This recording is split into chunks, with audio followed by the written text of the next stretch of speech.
This is Andi for Boxing Social in association with Betfred, and for the first time in about 4, 5, 6 months, I'm delighted to be joined by Joe Gallagher in person. Granted, social distancing, but still, Joe, it's nice to see you. How's life been? Yeah, it's been tough for everybody, hasn't it? Especially in the boxing game. The first 2 weeks, you're climbing the walls, and then you settle down and enjoy family time. And once lockdown restrictions started being lifted a little bit, we all started gearing up and excited to get back to what we love doing. And it's good to get the gym open again.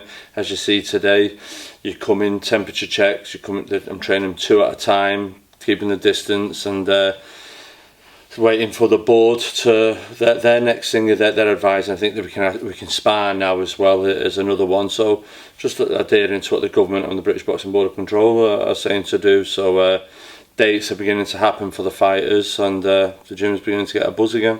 What was kind of your plan through lockdown? What did you say to everybody who you train about trying to either stay fit, or how was you kind of planning for boxing to return and for the gym to open back up? Listen, some of them were still doing bits. Tasha was doing bits. All them that were on the point of fighting before lockdown, Jose Burton, Callum Johnson, Natasha, they were all involved in decent fights, and I always thought once it had returned boxing, they'd be the ones that they try and do straight away. Jose in the MTK tournament, Callum Johnson's European, and Tasha's world title fit, but not to go mad, just tick over, because we didn't know how long it was. And like I say, we were governed by the government and also the British Boxing Board of Control, so they couldn't really do anything. They can run as much as they want, but I didn't want them doing too much because they can come back and be stale, and just enjoy it. Don't worry yourselves. What'll be, will be. With obviously everybody returning, is there anyone in particular who's kind of surprised you by just how good a shape they may have returning? Natasha Jonas. She knows that her world title, not just her body, but just her mindset as well. It's she's really focused. She's just on it. It's really surprised. She gets it. She knows what she's fighting for. She can create history, and Natasha definitely. Let's obviously start working through the fighters. Start off with Tasha, as you mentioned. They're waiting for the official announcement of Terry Harper and that bout. Any update for us, Joe? Yeah, I think that's due to be announced today or tomorrow. I think it's got to be the 8th of August. But really looking forward to that. Good fight, 2 fighters. Like I say, Terry Harper, what a success story that is. It's like a female Rocky story, isn't it? From working in a chip shop to becoming a world champion at just the age of 23, I think she is, or 24. Natasha Jonas, obviously, she's had her setbacks in her career, been to Olympics, Commonwealth Games, retired, became a mum, and then decided to turn professional being a mum. So she's done well. She's had a speed bump in her career, but she's got back up, dusted herself down, and it's got to be a great fight. I think it's the first all British big fight, and for a world title, and the experience of Natasha Jonas and the young world champion Terry Harper. I see Terry's a huge favourite.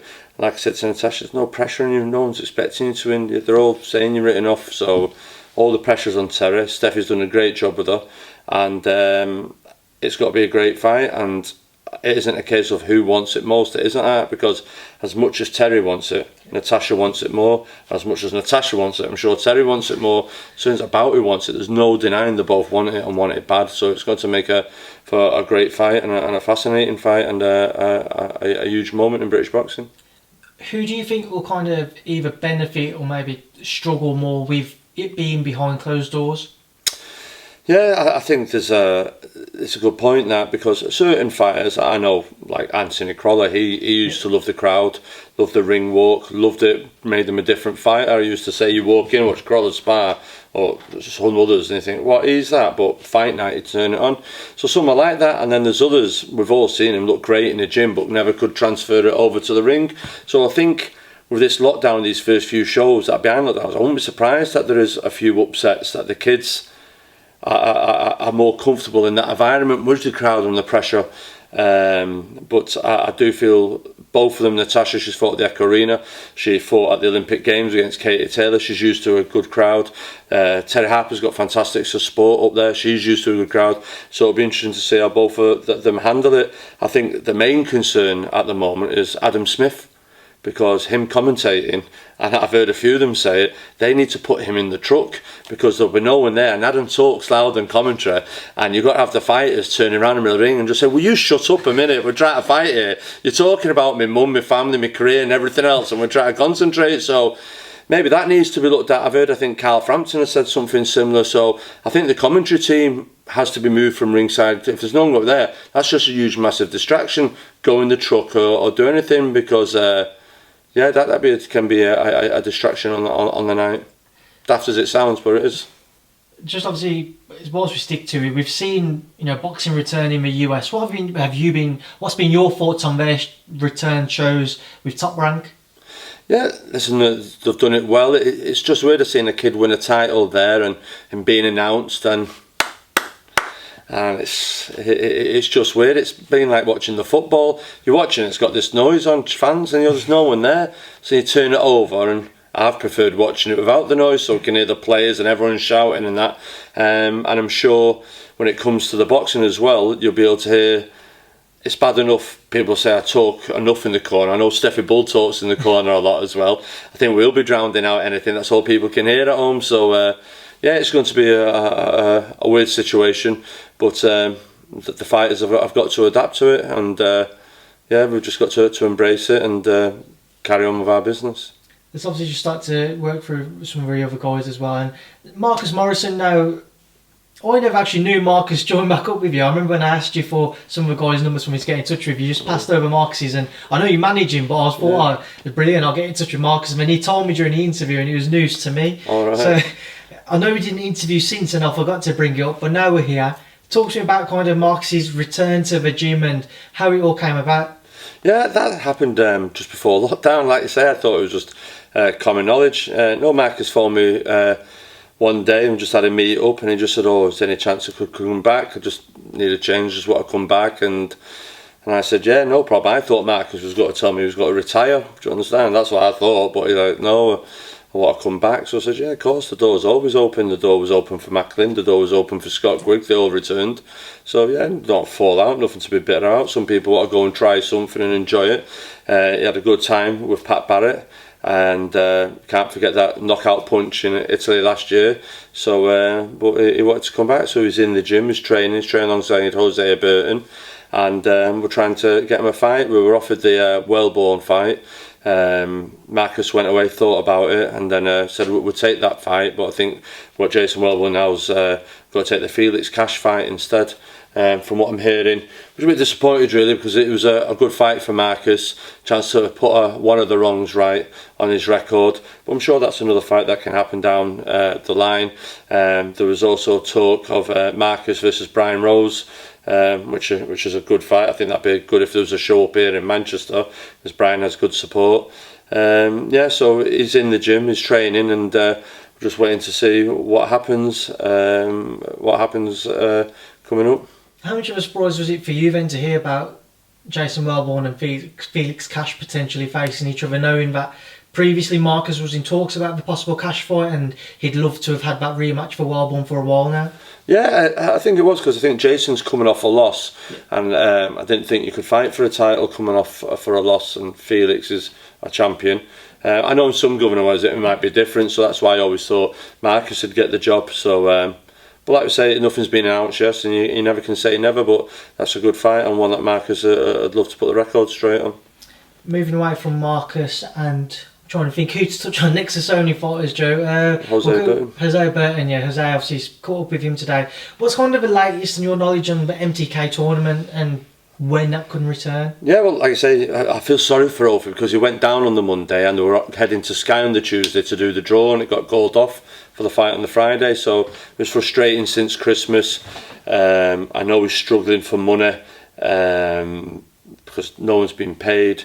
And I've said to him, listen, as soon as it's up and running, they've got to try and do this. The others have got the finals, and the thing with Ofer, we still have a German and it's still in it. So it isn't just a case you can make Hosea and Conroy.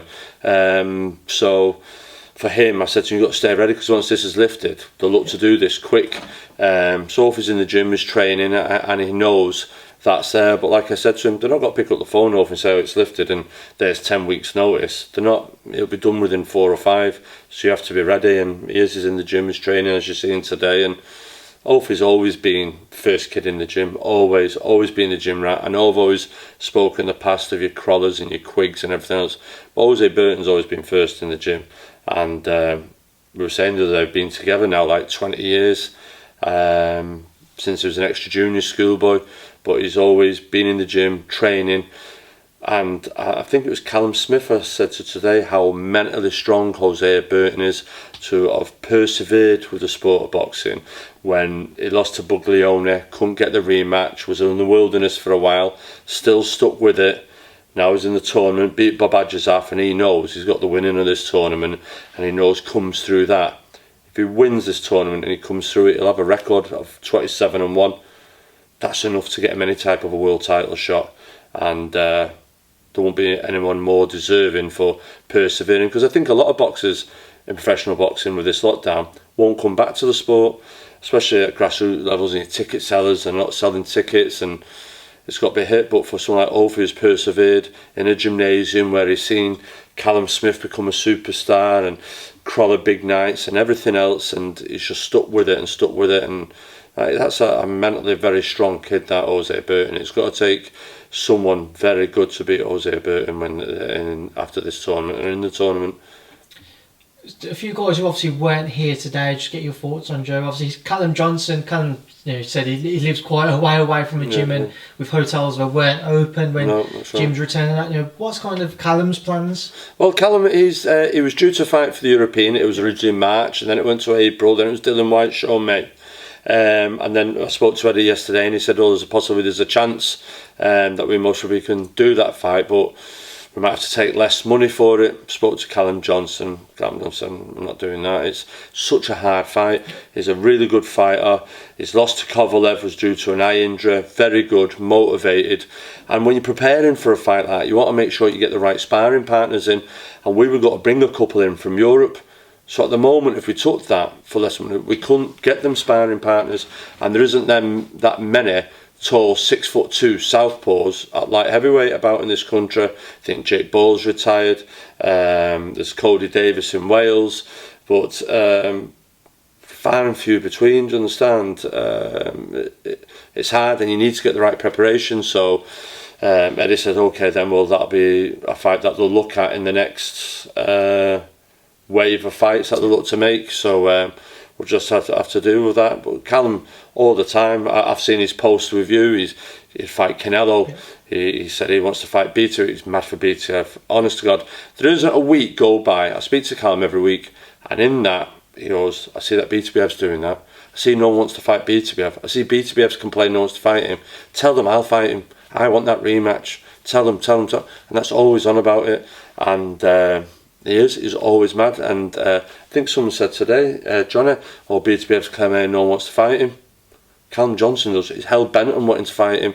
So if we can't do that Russian fight or whatever, for whatever reason, like, hey, hang on a minute, we'll gladly go back in with BTBF. Callum Johnson has no hesitations, and I think if we do go in against him, Callum now knowing what he knows last time, Callum will be fully confident. BTBF will be better prepared, but that's a very, very good fight. And there's another thing, Callum Johnson, fearless. People forget he was out of the ring 18 months, wouldn't give him a warm-up, and he went in and beat Buglione. Do you understand? So he's been out of the ring since February last year, and he's willing to go in for this Russian, for the European, with no world title, with no warm-up.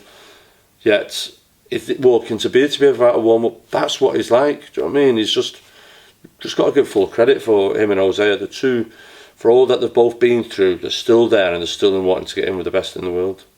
Another name that's been mentioned with CJ is Joshua Buatsi. When do you think we could see that fight? Do you think we actually will ever see that fight? Yeah, I think we'll see the fight. I think that fight though has to be for a world title or of such, because the money that both boys will be deserving. Boaz is a good fighter, and I know he'll want paying well. So on the other side of it, well, we'll want paying well. We've been in against BTBF and we nearly pulled it off, and we got the higher ranking, and that's a huge fight. But I don't think what the money both boys deserve is at British level or at European level. That's at world level. So whether Callum Johnson beats BTBF or he beats Bivol, or he goes in there and gets that belt and then defends it against Josh Boaz, or there's a vacant belt. But I think that's when that fight will happen. Very much like Kell Brook, Liam Smith. Yeah. Both fighters want money, but it isn't for an eliminator money. They want world title money. So I think the same thing with there. It'd be for a world title with Callum Johnson and Josh Boaz. So I think Callum's not fought since February last year, and Josh hasn't fought since August last year. So I think both of them would want fights before they fought each other. And I did suggest why don't they make Josh Boaz versus Craig Richards for a British and Commonwealth at the moment. That's a fight that can be made in London behind closed doors, and put Callum Johnson on the bill against Ricky Summers, do you know what I mean, and build it that way. So listen, they're only suggestions, but Callum Johnson, if you could offer any fight in the world, well, he said Beterbiev, and now he's mentioned Canelo, but it'd be one of them two anyway. Just moving away from CJ and on to Paul Butler, what's kind of Paul's plans? Because I know you had a fight which you was close to announcing before lockdown, and that got postponed. What can we expect from Paul when kind of shows return? Yeah, well, Paul, we've got to get him out in a show just before the lockdown in a decent fight.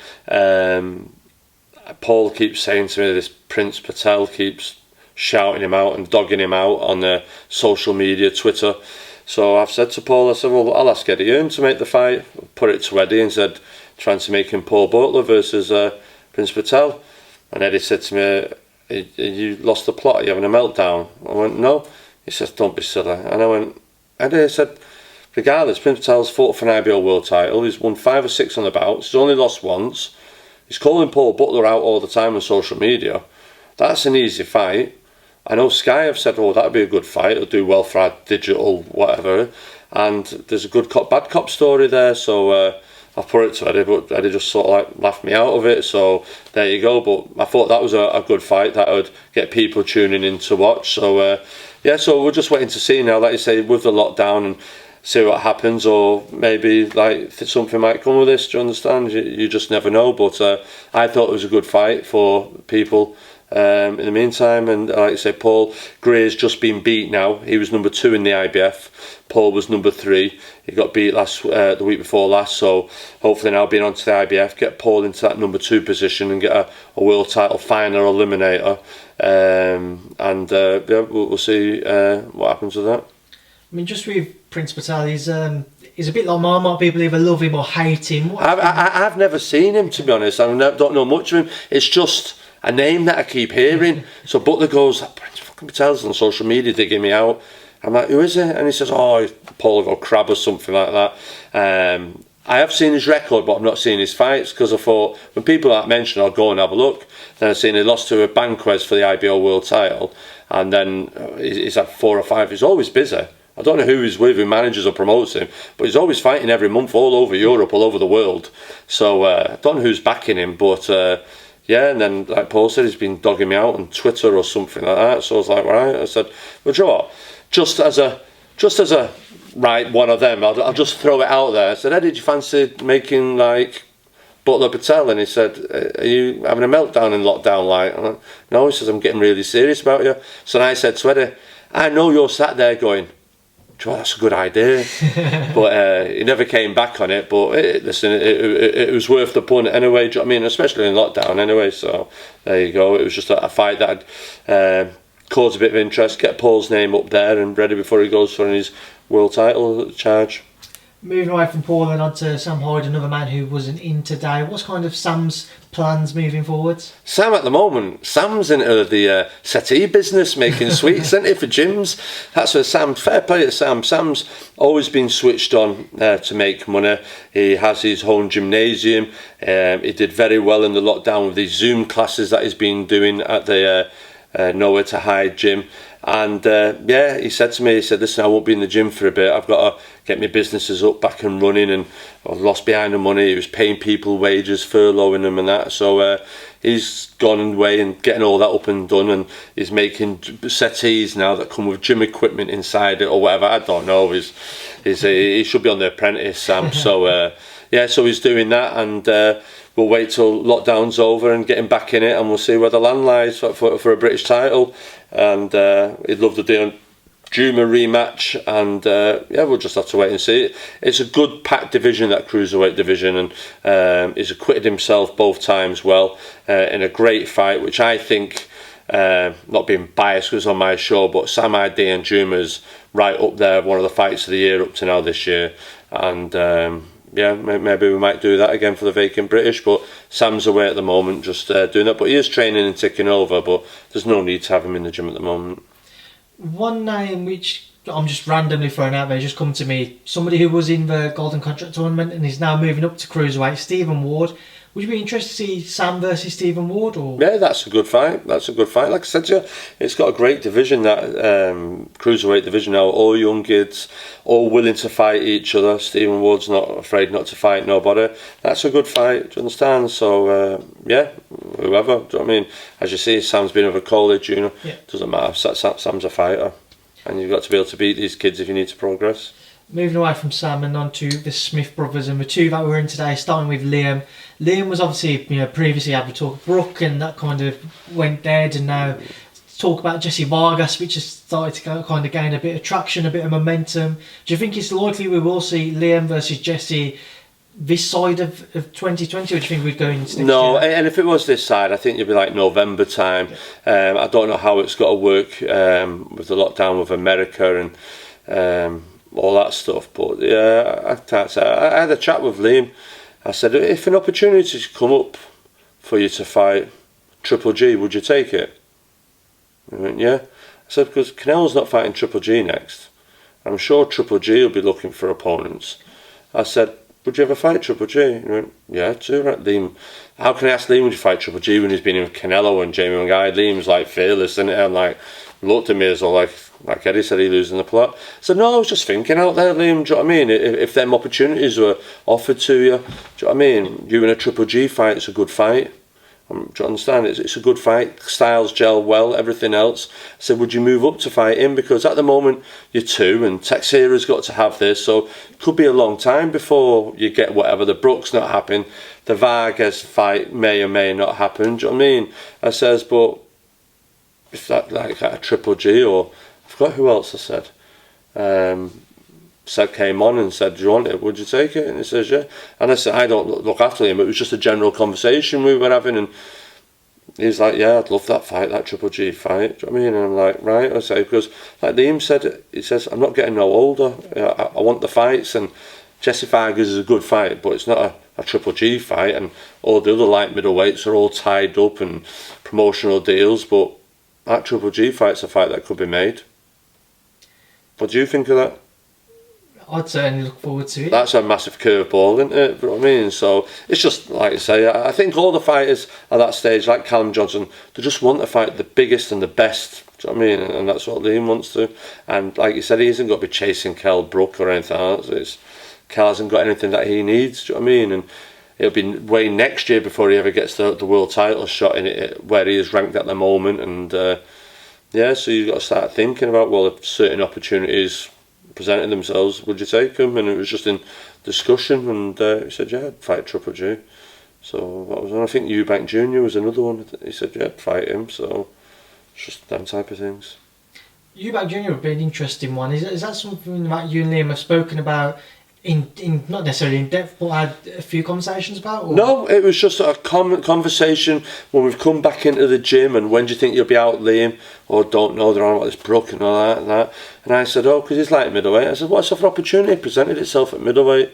I said, like a Eubank or a Triple G. It was Triple G more than, like, do you know what I mean? And I said, Eubank, and he went, yeah, I'd have that, like, do you know what I mean? And said, too, right, you seem well get half excited about it, because Liam's like been in with Canelo and done well, acquitted himself well, and he's thinking, no, Liam's like, oh, I'd like to see how Liam likes to set himself things, say, oh, I would fight with Triple G, give account of himself, and it was just in passing and conversation like that. That was all.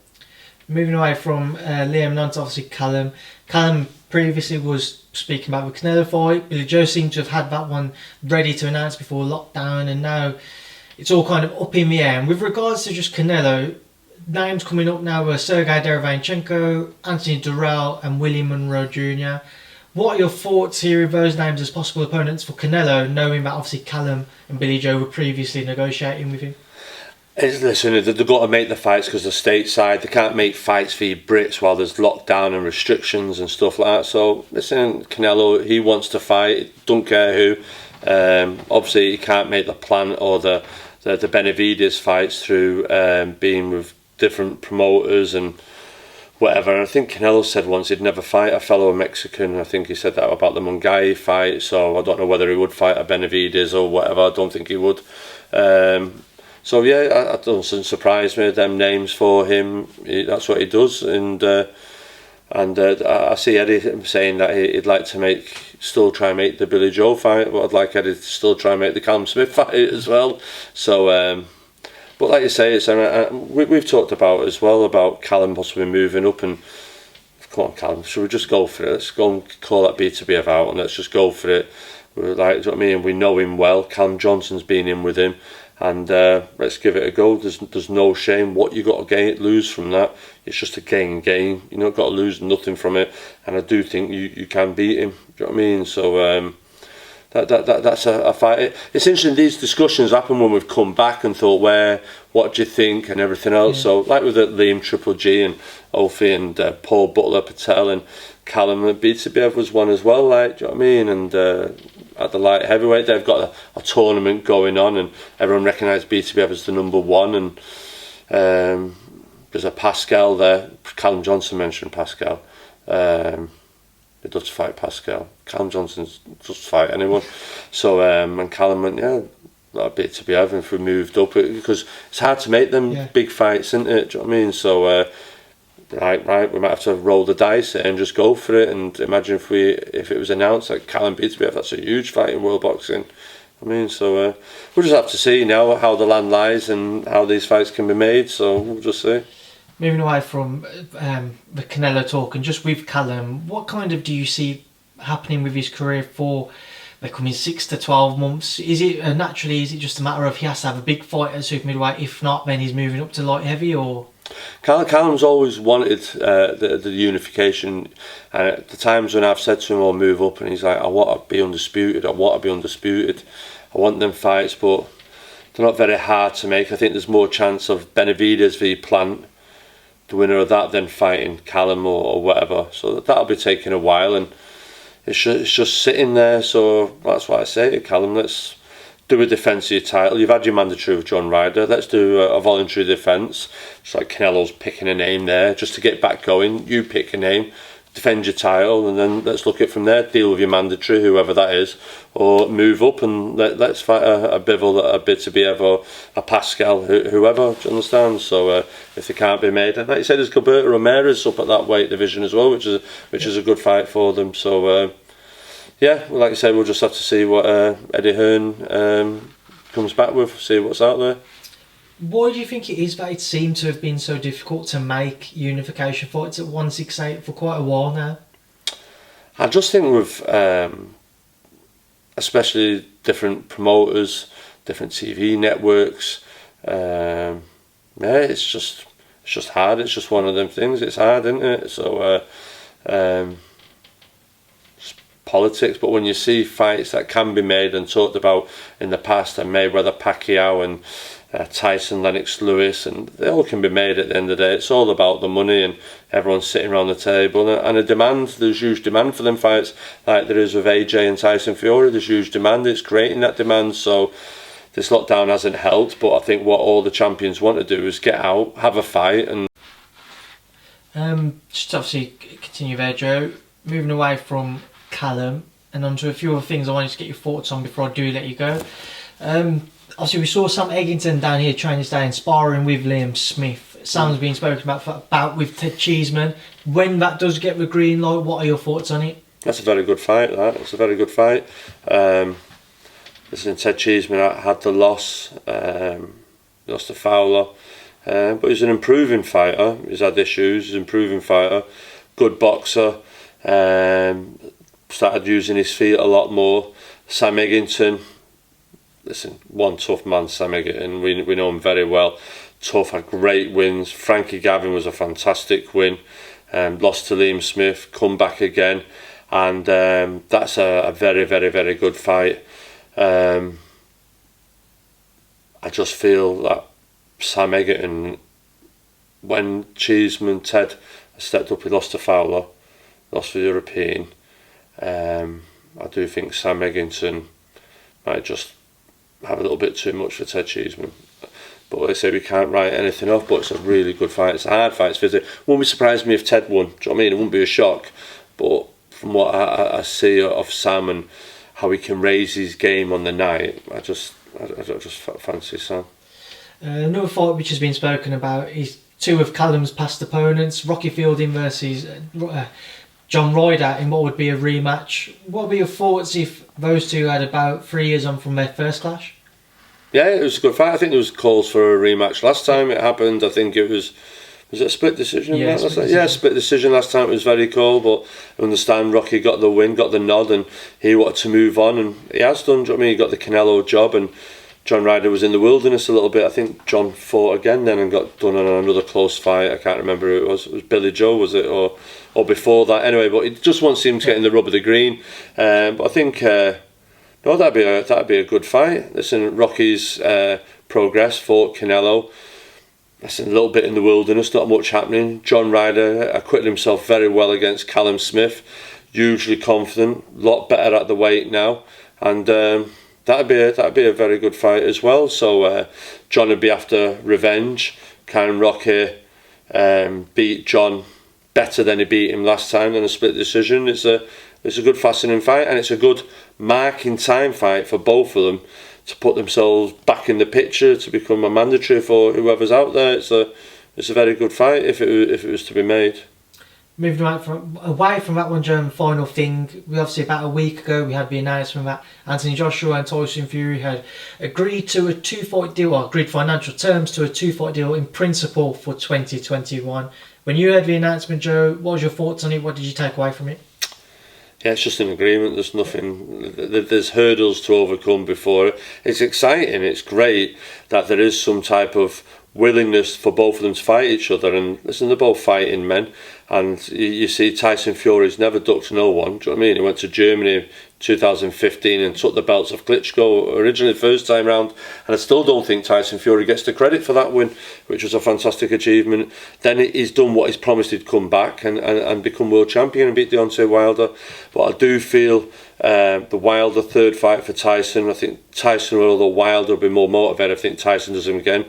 And AJ, he's got a little Povetkin, isn't it? He's got Pulev. That's a little bit of a banana skin. But AJ coming back now and having a good win over Ruiz, he'd really like to have a good win over Pulev with a round 7-9 stoppage to keep that confidence, that momentum going, because Tyson Fury is flying at the moment. And it's a shame, really, if the governing bodies... I see Usyk's putting demands on Joshua. I see Dylan White's putting on demands on the WBC. But you've got to understand, I'm sure the WBC will go, listen, there's been a lockdown. Everything's been put back. I think Dylan was promised February next year, but they go, been in no boxing for 4 months.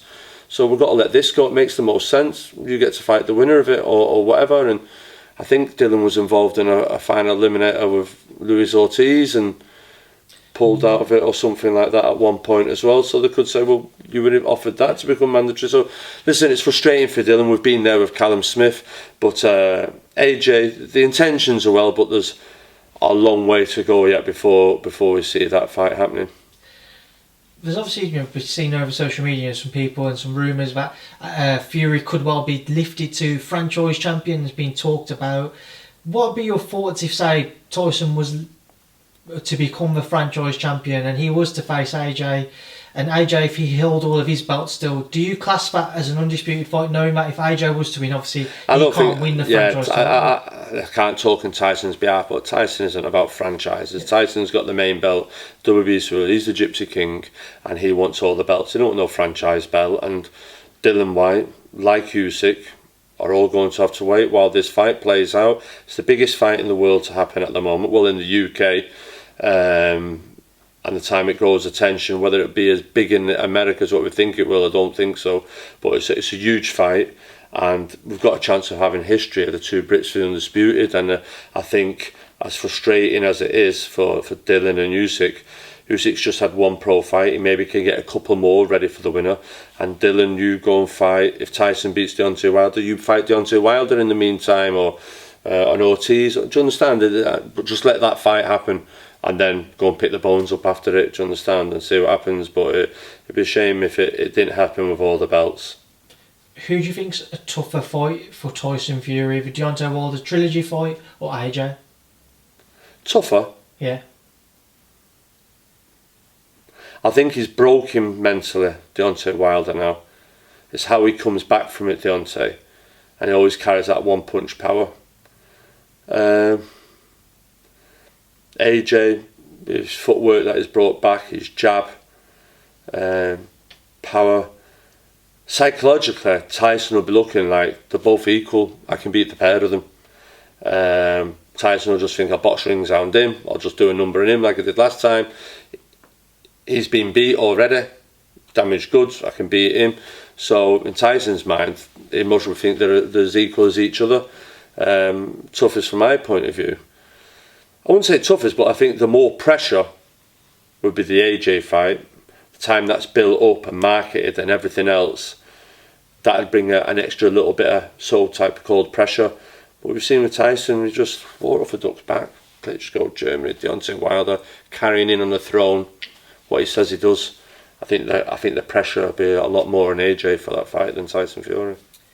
Joe, we will leave that there now, and I will leave you to kind of crack on with your day. Yeah. It's been a pleasure to catch up with you and see you for the first time in quite a while. Yeah, no problem. Stay safe, and I will speak to you and see you soon once again. Thanks for speaking to Boxing Social. No problem. Cheers, Andy. Thank you, mate.